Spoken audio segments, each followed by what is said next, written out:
Just last week, the Clown News Network's Brian Stelter made himself a laughingstock after he vehemently denied that he was obsessed with questioning President Trump's mental fitness for office.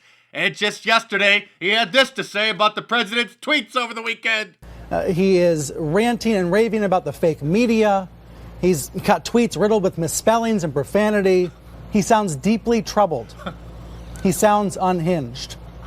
This is why questions about his fitness for office are so urgent. This is the biggest story that I see happening right now.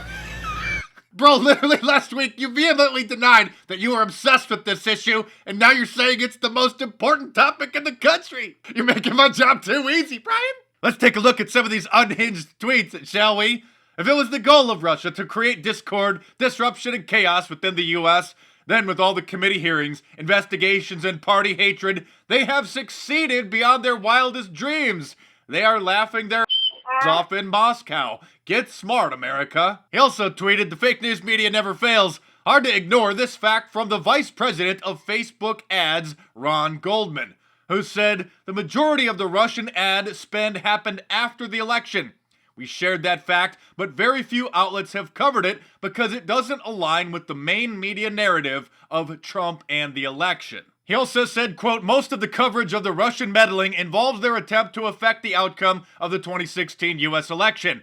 I have seen all the Russian ads, and I can say very definitively that swaying the election was not the main goal. Again, this is the vice president of the advertising division of Facebook, so he would know. And he turned over everything that he knows to Congress for their investigation. By the way, about those 13 Russian trolls that were indicted on Friday by Robert Mueller, if you actually read the indictment, which nobody on CNN, MSNBC, or NBC, or CBS, or ABC will do, you would learn that the Russian trolls actually organized anti-Trump rallies right outside of Trump Tower. Oh, and the extent of the connection between the Trump campaign and these Russian trolls, the indictment admits, is that some in the Trump campaign unknowingly and unwittingly retweeted one of the Russian troll accounts on Twitter. So it turns out the extent of the Russians influencing the 2016 election is that some trolls posing as Americans were posting things on social media. Let's check back in with Brian Stelter. Oh, looks like he has David Gergen on, a former advisor to 4 different presidents.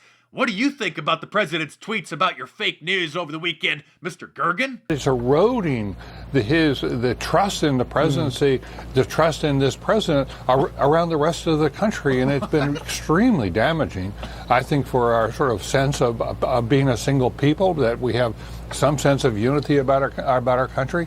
And the Russians are laughing at us because they're getting away with it. Because you fell right into their trap, you idiots! We have an election that's just around the corner later this year. What if the Democrats, take the House back? Is that all going to be blamed on fake news?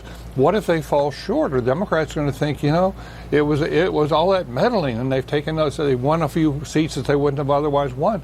This is what split the country apart, and it is the beginnings. In many other countries, it's been the beginnings of an authoritarian rule, and that's the larger threat hanging over us now. Let me get this straight. So the Democrats and the liberal media falling hook, line, and sinker for the Russians' trolling operation to divide the country and sow discord and chaos is somehow President Trump's fault, and him asking you to stop being so stupid is him becoming a dictator? After each week, I keep wondering, will this madness finally end? And the answer keeps coming back, no, because the Democrats hate America more than the Russians, and they're completely insane. Go to my online store, markdice.com, or click the link in the description below and get your liberalism find a cure t-shirt, long sleeve, or hoodie, and spread the word before it's too late. Also available in multiple different colors and styles. So I hope you guys will check out my store. Your purchase helps keep this channel going. I'm Mark Dice. Thanks for watching. Subscribe here if you're new. Check back every day for a new report, and I'll see you tomorrow.